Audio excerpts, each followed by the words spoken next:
Hello and welcome to the Zach Thinks Your podcast. I'm excited in just a few moments. We're going to be joined by Dr. Morgan Cutlip. She wrote this book here, A Better Share. I've been loving this chapter that she is talking about mental load. Chapter 3, 2 Truths and a Lie about the mental load. So I'm going to be talking with her quite a bit about specifically what's going on in here. I want her to share a little bit more about I know she made a post a couple weeks ago about the difference between fair play and a better share, as I do think there are differences between them, but I think she's going to do a lot better job of talking about the differences in those. I would say Dr. Morgan and I talk about a lot of similar things, certainly from a very different direction, if you will. She's helping a lot of moms help better understand, articulate, and work with improving on the mental load with men. Hey, Dr. Morgan. How are ya? It's great to see you. Good to see you too. Thanks for having me. Yeah, I was just introducing you. I was introducing your book. I wanted the two things I would love for you to share about with today. One, I think especially because you know me, I talk about fair play ad nauseum. Yeah, I love fair play. Talking about some of the differentiation between what some of the things you talk about comparatively to fair play. Yeah.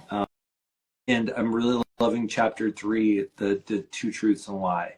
So I think maybe starting off with sort of introducing yourself to people that are not familiar with you, because I told them at the beginning this is going to be recorded as a podcast as well. Introducing yourself and then starting off with what's the difference between this and fair play?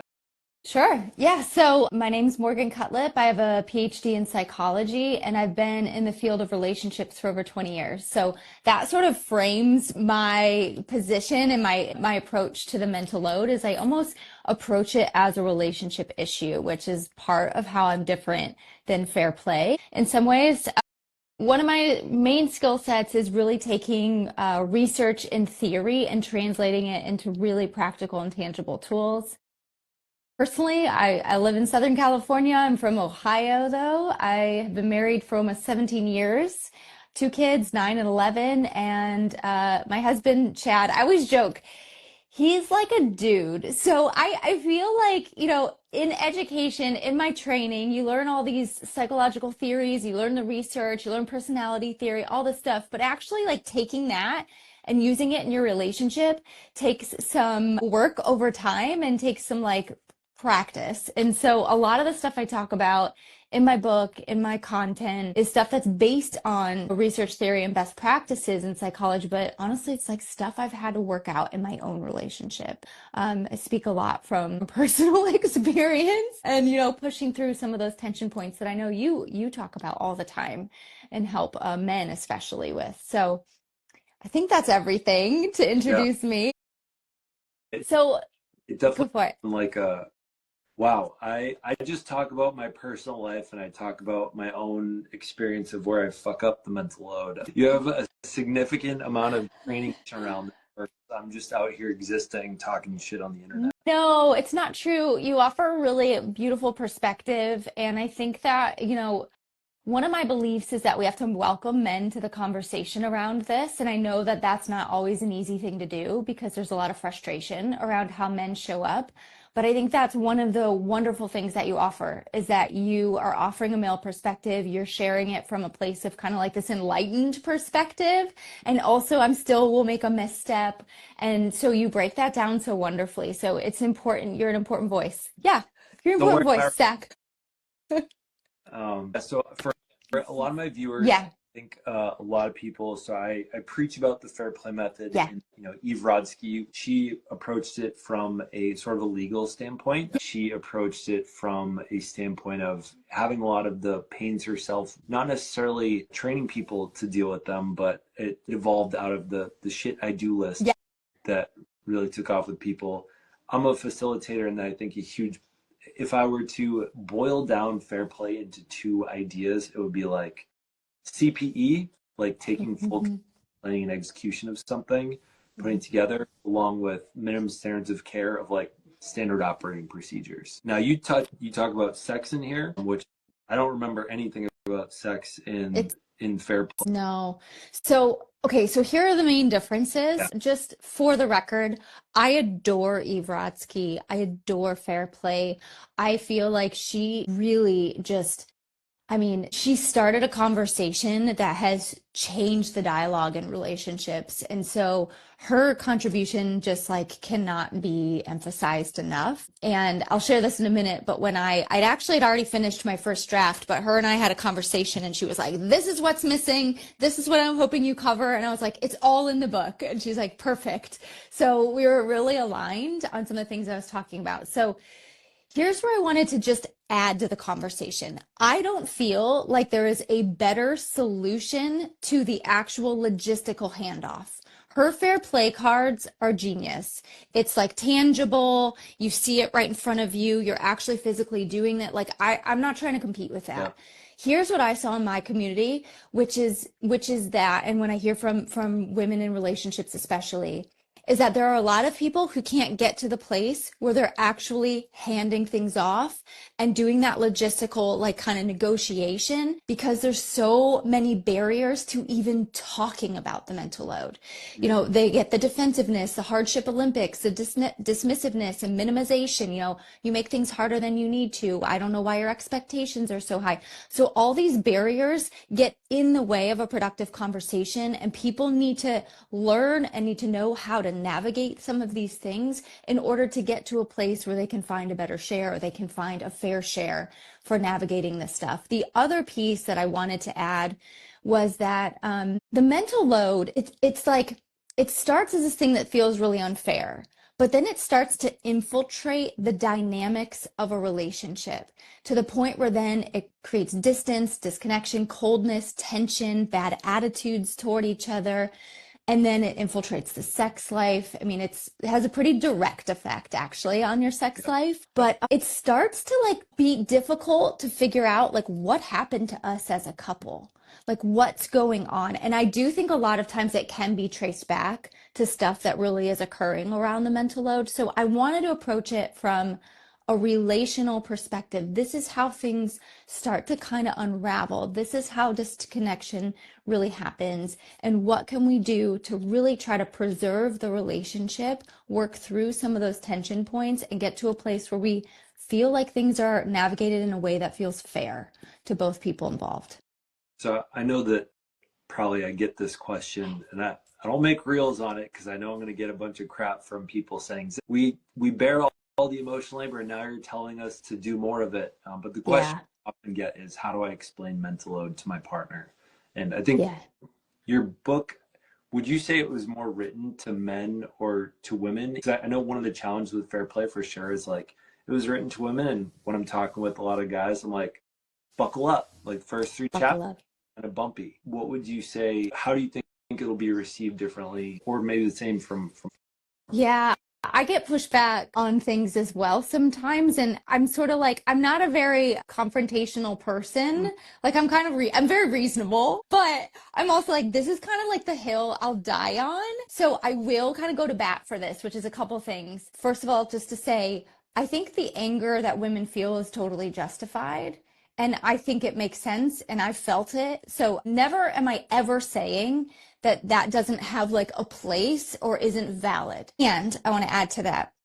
If we want to get to, you know, a better place in our relationships and we're not wanting to leave our relationship. So it's like we have a generally good partner, but we're not happy with how things are going right now. We have to have tools to navigate the conversation. And so one of the pushbacks is, well, why do I have to bring it up as the woman? And I get it. And also, if we're the ones who are really wanting the change and we're feeling the pain, we are the best advocates for ourselves. And this is one of the things I spoke about with Eve. And she's like, women have to understand that even though we can be the victims in this situation, victims have power and then they can institute change. And I was like, I fully am on board with this. I believe this. I talk about this in the book.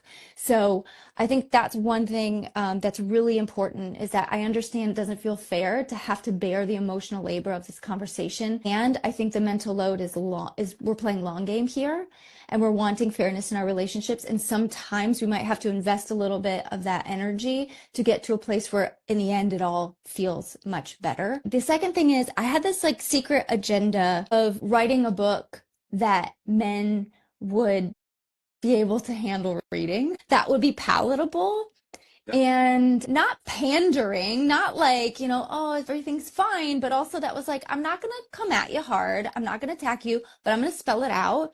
This is what's going on. I want you to see the differences here. I want you to see where maybe some of your beliefs are sabotaging your relationship. I want you to see what she really needs. And I'm going to also talk about what you need.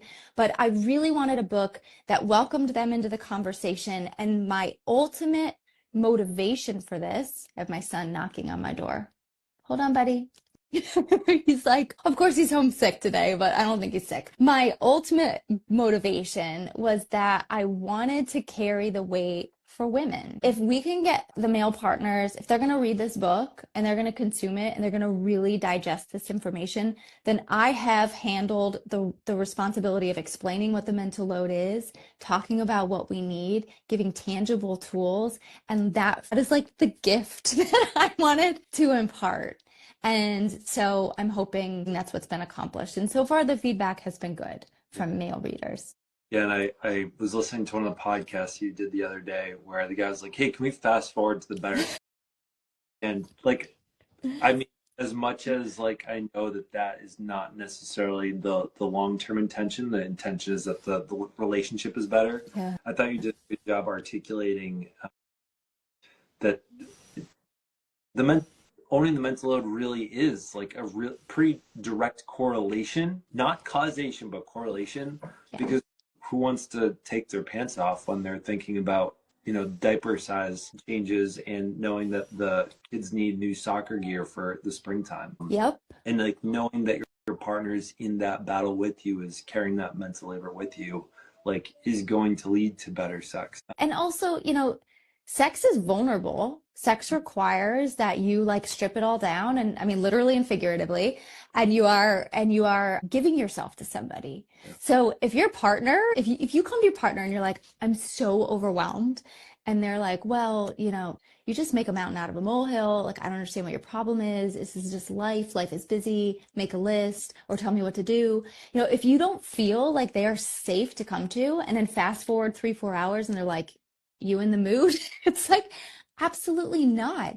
I don't feel safe with you. I don't feel cared for by you. So there are like a lot of I feel like there are like three main ways that it impacts our sex life, but there's a lot of ways that it has a pretty intense impact on our feeling of desire toward our partners. And I think, hey, if that is a motivating factor for guys to participate more in this conversation, whatever, but like, let's come to the table, let's talk about this and make changes in our relationships. Yeah, it's funny.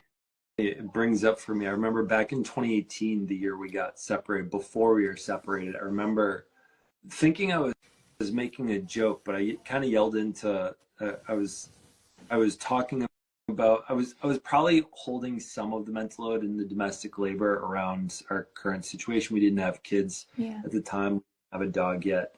And I was saying, like, I feel like I'm always trying to check all the boxes before I even consider like coming on to you. Yeah. I feel like I might have been on to something in some way, like, knowing and appreciating that correlation that, like, there are a lot of things that need to be able to, she needed to feel cared for. And those were the best things that were thinking that he needed to feel care before he was going to be open to being intimate. So I'm hoping that that is a little bit of the carrot that helps them get through the load. I think similar to me, like my videos, I aim to be palatable enough that you can put my video in front of the guy and he can see it. I had such a cool moment last night at a library. Someone said, are you Zach? And every once in a while, I think it's happened, I think up to like 12 times. That's awesome. Someone said that, and she's like, thank you for helping like improve the conversations we're having at home. Because I feel like I'm working on my own proposal, but I think having a book you can hand to somebody for them to lean in so that you don't have to do all of the emotional labor up front of describing it. Yeah, you are aiming to do half the work right there. Yes. And sometimes exactly we need to hear it from, a different person other than our spouse. And I know it's sad to say, I know a lot of times guys need to hear from another guy, but I think sometimes they just need to hear from another person. Yeah, it's an annoying thing. I don't know why I think probably men and women can be like that sometimes, but I know it's happened before where I've said something to my husband over and over, and then all of a sudden he like sees a reel. He's like, "Have you heard about this?" It's like, dude. Yeah.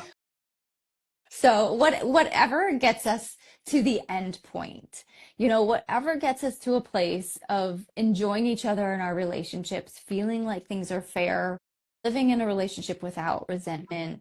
I mean, that right there is such a heavy burden to carry.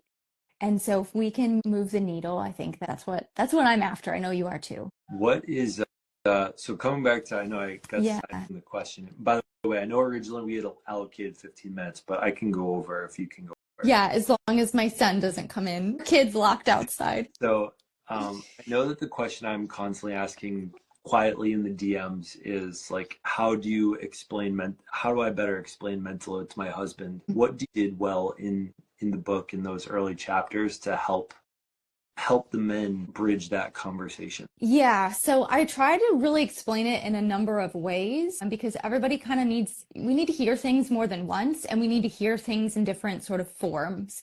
So I tell a story that kind of lays out a pretty probably relatable interaction between my husband and I, which demonstrates my mental load. And then when I describe the mental load and define it, I explain it. And then I also give a visual. I can probably pop it up here on the screen. But I remember when I was doing my interviews, so I surveyed women about the mental load and then I interviewed men and women. And one of the women was like, "Can you please make a visual of the mental load?" And so it was a big priority to me to really put that, and see if I can even find it in the book. And part of what I wanted to explain that I think is like a sticking point in a lot of relationships, so that's the visual, and I break it down. It's pretty early on. But here's what I see happen time and time again. A woman will get overwhelmed. She comes to her partner, she rattles off her to-do list or rattles off the sort of tasks that are overwhelming her. The guy hears, oh, these are like physical tasks. Like, oh, I gotta make dinner, I gotta pick the kids up, I gotta enroll them in extracurriculars, I gotta look at summer camps. And they're like, I don't get it. Just do the things. Or just tell me what to do. I'll take care of it. And it doesn't fully capture why it feels so overwhelming. And so I wanted to break that down. And why it feels so overwhelming is because that each one of these line items can be unpacked to contain effort in both not just the physical domain, which is again where men tend to go, but also the mental, and then especially, which is hard for sometimes to articulate, the emotional domain. And so in the visual, I give three, like a Venn diagram, where there's three circles for the physical, the mental, and the emotional domains. And then I talk about the intersection, which I call the triple threat. So I say that most of the items in home and family life are actually occurring as triple threat items, which means that you're exerting effort in all three of these domains. So like dinner isn't just dinner. Dinner is chopping, cooking, shopping, looking through your pantry, seeing what ingredients you have, finding a recipe, thinking about who's going to eat what, how do I get enough nutritional value for them, how do I make sure nobody's asking for a bar at bedtime or having a meltdown because they're hangry. It's like it unpacks to include all of this work. And that is the piece that I think is often hard for women to articulate. It's hard for men to understand. So, but that unpacking is what explains sort of like why it's so intense, why it follows you everywhere, why it's hard to hand off, and why it takes up so much energy, space, and leads to a lot of worry and anxiety, especially that emotional piece. Yeah, and I feel like my typical answer to that question in the DM is pretty much taking your language there around like the triple threat and like trying to, Yes.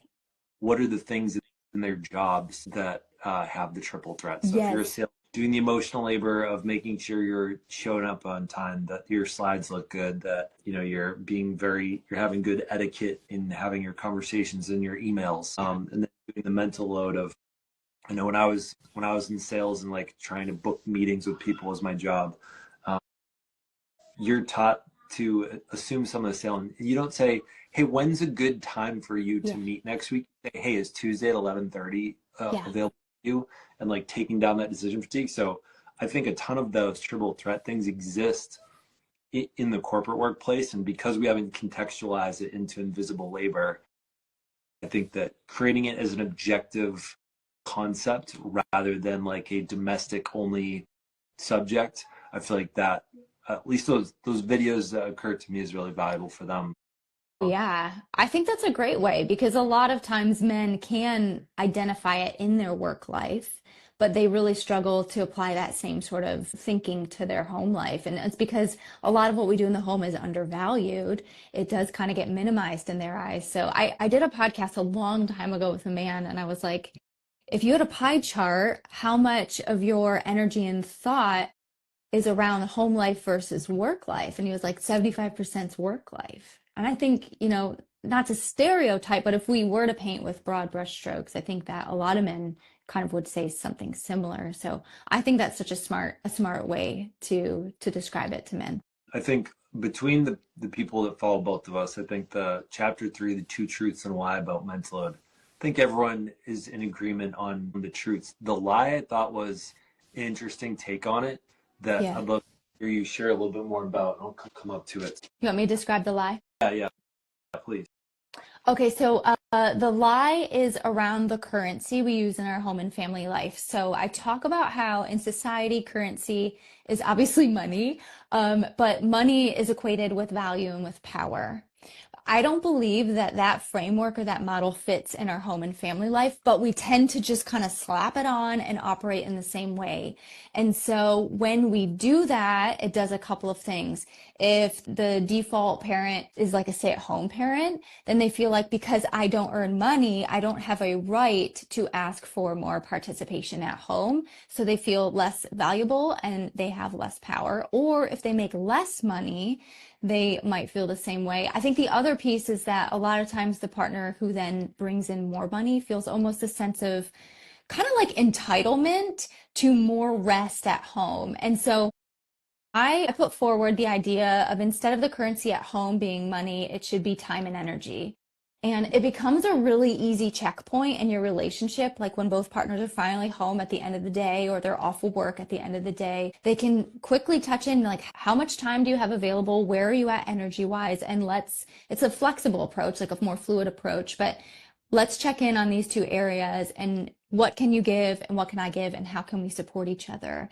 And I think if you just it's a hard thing to wrap your head around. My husband and I went back and forth on this for a while, especially because I work from home, plus I'm the main parent, and it was just like all muddied, Yeah, which a lot of family situations like the work and home life is very muddied. We went round and round, but I think if you just kind of like think logically, it does not make sense for it to be money. So if I worked an hour a week, I made $1 million. My husband worked, 60 hours a week, made 50,000. Am I entitled to more rest because I make more money? It does not translate in the same way. And so we really have to work hard to shift this belief system at home. yeah, yeah. The time and energy. I think there have been a lot of moments, I think, where Alyssa and I have worked on trying to debunk this. It's just like living in a capitalist society. Like it's Yeah. hard to learn that. There's one of the guys that I work with. Like he was talking about how he was feeling like it seems like a waste of time to do the thing that she's asking me when I can just task grab it, like hire someone to go do it. Yeah. And I was saying, hey man, like the reason you're a successful CEO is because you got really good at converting effort to dollars, and when for you to do that thing versus delegating that thing using your money, and that conversion rate doesn't translate when you get home, which I feel like is kind of what you're saying there. Yeah. Like the ability to convert and delegate, it doesn't work nearly the same when you look at the partnership of the home. And you really have to look more at the 24 hours are not delegatable the way they are in a corporate setting. Um, Yes. Yes, and I mean, and okay, and so families sometimes do need to delegate and do need to hire these things out, but we also have to remember that all of that requires management. Like anytime I've handed something over or delegated it, like I'm still carrying it and navigating it. So it's like if that's going to be part of your family, kind of how your family operates, is you're going to be paying people to do some of these things. Well, you still need to talk about and negotiate who's going to manage that because that is not like a we're done, just pay some guy to come do this. It actually still requires quite a lot of work and follow up and all of those things. Sorry, I don't. I'm gonna take you on a journey as I unlock my door. I'm sorry. Go. My son might be making a cameo in this. Yeah, I remember last time, I I'm think when the on last a call, sweetie. What do you need, love? Okay, you can come in the house, but you have to be quiet. Sorry. Real life. yeah, I think last time we did one of these for my other book, I think you were in the throes of watching your kids. yeah, So we have traded places.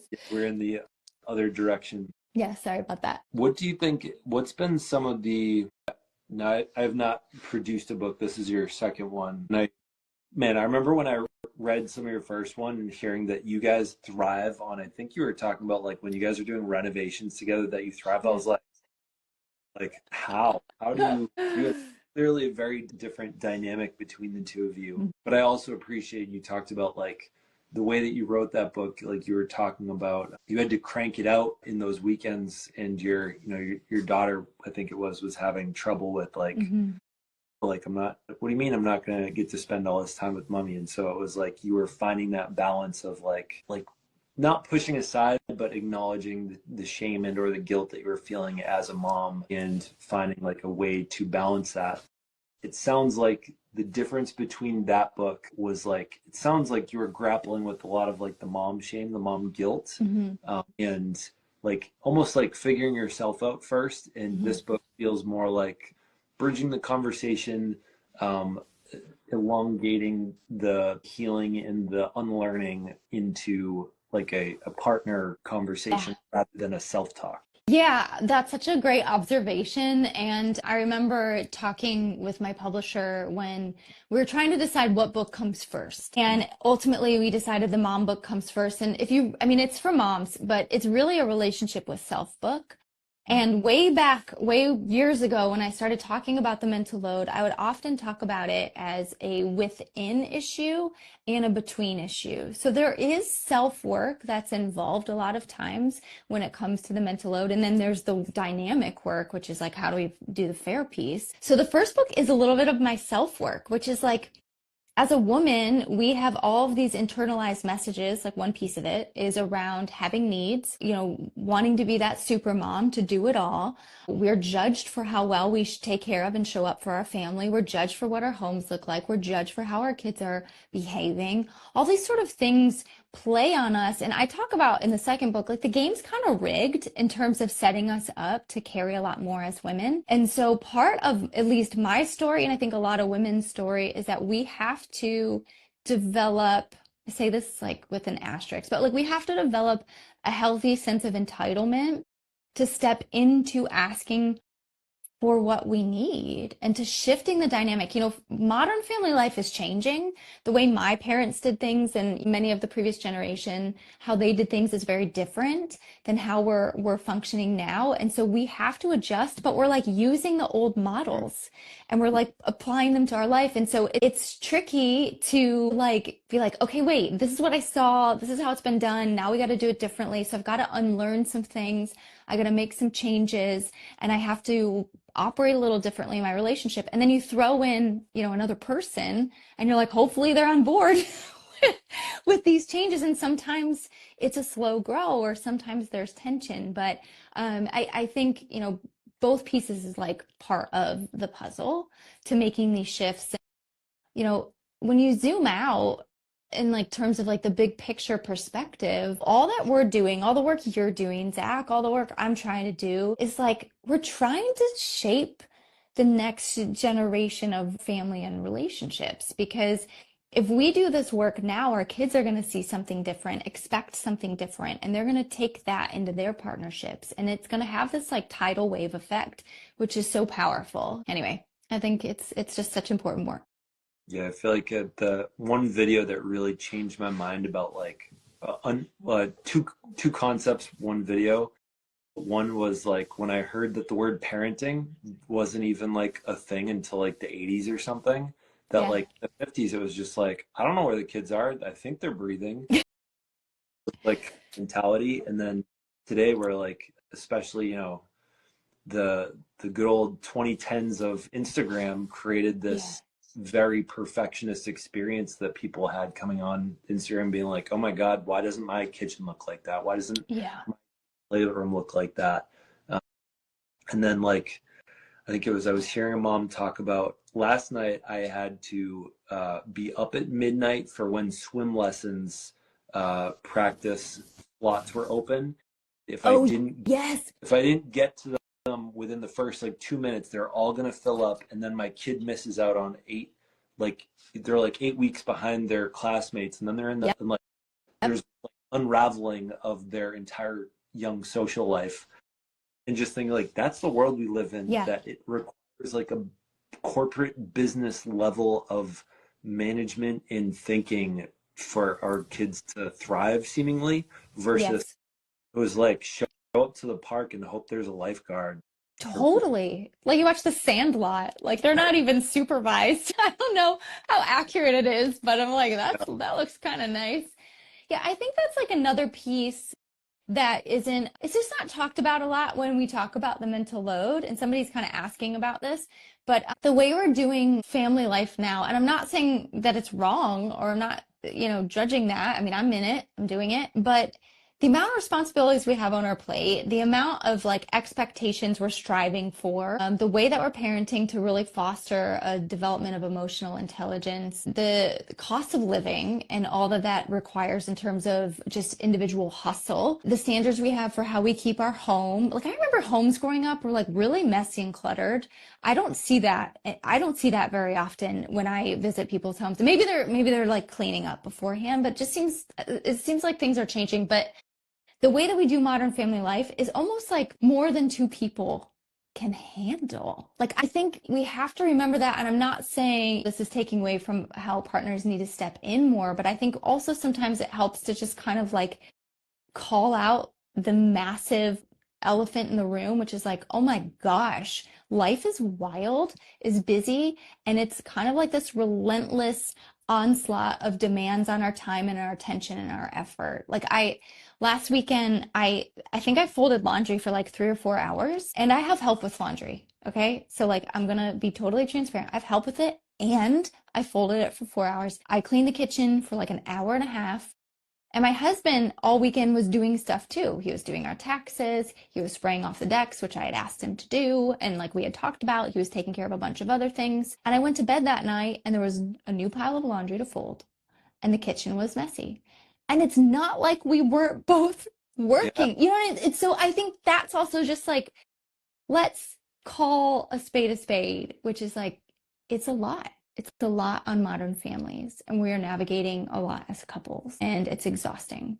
And not like that offers relief for people, but also like Yeah. let's normalize that there's just a lot that we're trying to manage. Dr. Morgan, I if I practice what I preach, then I gotta go because my others out there. But thank you for talking Yeah. with me today. Your book came out this week. That was really interesting to hear that like you were debating which book to come out with first. So knowing that this is not necessarily that the other one is a prerequisite or anything. I've already enjoyed it. I think for guys that have already started this conversation, I think a lot of the guys that I work with Yeah. in will understand and be nodding their head along with the beginning. And then I think maybe the sex part is something that I don't really touch on even in my coaching. That's fresh for them. But they can get this anywhere books are sold. Yeah. Any other last words you want to leave us with around the book? I mean, I think just that I think it will be well received by both partners. And ideally, you read it together. And I think you will learn not just a lot about the mental load, but in general, your relationship will shift in such a dramatic way. And so I'm just excited to see how it impacts couples. Thank you for having me on. Thanks for taking the time. I Yeah. appreciate it. Yeah. Yeah. I mean, Thank you for your work. I would say in a lot of ways we're in it together and like trying to make this work, trying to help families get out of this rut that Yeah. we've been able to identify and come up with some vocabulary for ourselves. So to help boost any kind of work that's doing the same work that I'm doing. Feel And the- Thank you. Appreciate you. bye, Dr. Morgan. Have a good one. Bye, Zach.